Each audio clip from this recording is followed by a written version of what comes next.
Bienvenue sur cette nouvelle vidéo. Je m'appelle Victor Djunguluka, ingénieur spécialiste en génie civil.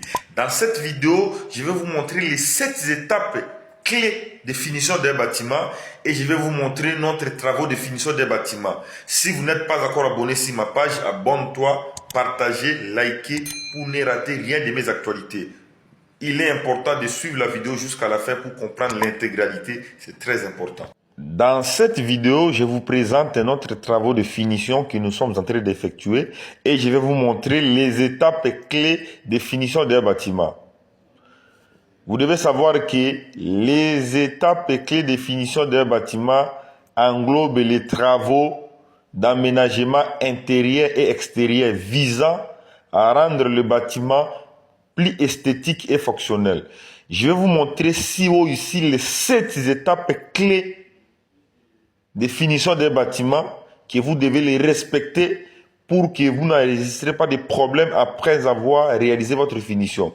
Vous devez savoir que les étapes clés de finition des bâtiments jouent un rôle crucial lors de la réalisation de finition des bâtiments. Parce qu'il y a beaucoup de choses qui incluent dedans qu'il faut respecter. Vous devez savoir que les travaux d'aménagement des bâtiments interviennent justement après le crépissage. C'est là où les travaux de finition d'un bâtiment interviennent. Une fois terminé à construire le bâtiment, c'est là où maintenant on commence par l'étape de finition. Parce qu'on parle aussi de crépissage, c'est là aussi écrit dans les finitions, mais pas total. Donc dans cette vidéo, je vais vous montrer des techniques que vous devez appliquer pour y parvenir à aménager votre bâtiment comme nous avons fait ici. Parce qu'il y a beaucoup de gens qui construisent le bâtiment très bien, mais lorsqu'il s'agit de l'aménager d'une façon commode, ils n'arrivent pas à le faire. C'est pour cette raison, j'étais obligé plutôt aujourd'hui de vous montrer la vidéo explicative sur ce que nous sommes en train de réaliser. Ici, je suis au niveau de douche. Je suis en train de vous montrer chaque pièce afin que vous puissiez retenir notre performance. Ça, c'est notre escalier. Voilà l'aspect esthétique et l'aspect fonctionnel. Parce que quand on parle de fonctionnalité, on voit justement lorsque quelque chose est capable de supporter la charge de quelqu'un. Soit quelqu'un peut l'utiliser, soit passer au-dessus. Et on parle de l'aspect esthétique lorsqu'on voit quelque chose clair aux yeux, lisible. C'est là où on parle de l'aspect esthétique. Vous devez savoir que quand vous voulez aménager votre bâtiment, il y a des procédés. Vous devez utiliser les matériaux de qualité et les matériels de qualité pour l'utilisation de ces travaux. Si vous voyez notre couloir ici qui sépare beaucoup de pièces, de douches, de toilettes, de cuisine, vous allez voir l'aspect esthétique qui surgit de notre bâtiment. Et c'est là où vous allez comprendre l'aspect esthétique. Observez d'abord notre bâtiment comme vous le constatez. Sur notre partie faux plafond, nos portes, couloirs, les carreaux, les enduits qu'on avait mis au niveau de mur, la peinture, décoration. Vous allez comprendre que dans le secteur BTP, c'est les travaux d'aménagement, autrement appelés les travaux de finition, qui fait en sorte que votre bâtiment soit admirable. Si et seulement si ces travaux ne sont pas respectés, même si votre bâtiment est de R plus combien, ça ne va pas être admirable et ça ne peut pas convaincre les gens.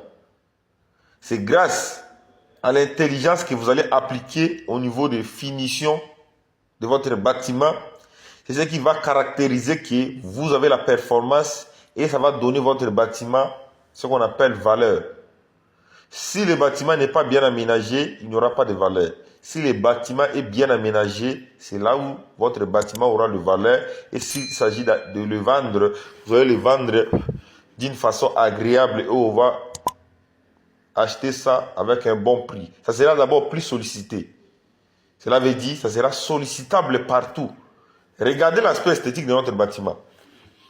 Et les 7 étapes à question que je vous ai expliqué, je vous ai mentionné là-bas si haut, vous devez les respecter parce que dans les étapes à question, nous avons ce qu'on appelle l'éclairage, la partie éclairage pour alimenter les bâtiments.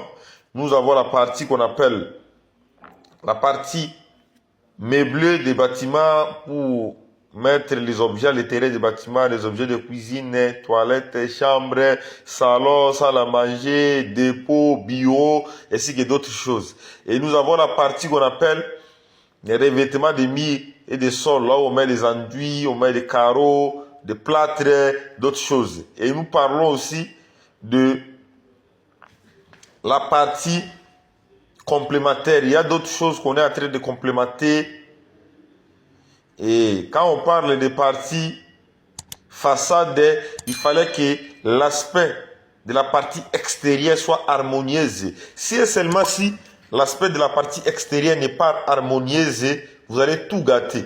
C'est la raison pour laquelle il est très important de suivre l'intégralité de la vidéo jusqu'à la fin pour y pouvoir comprendre ce qui est dedans. Il y a d'autres gens, quand ils suivent la vidéo, ils regardent seulement une minute comme ça, ils parlent, mais ils ne savent pas si réellement on a expliqué quoi dedans sur la vidéo. C'est la raison pour laquelle je vais vous exhorter de rester jusqu'à la fin. Parce que quand on parle du niveau de façade, c'est l'aspect de la partie extérieure. C'est là où on va symboliser l'aspect de l'art, de l'esthétique des bâtiments. Comme nous effectuons les bâtiments, si vous voyez le faux plafond à question, vous avez vu l'aspect esthétique. D'abord la partie intérieure.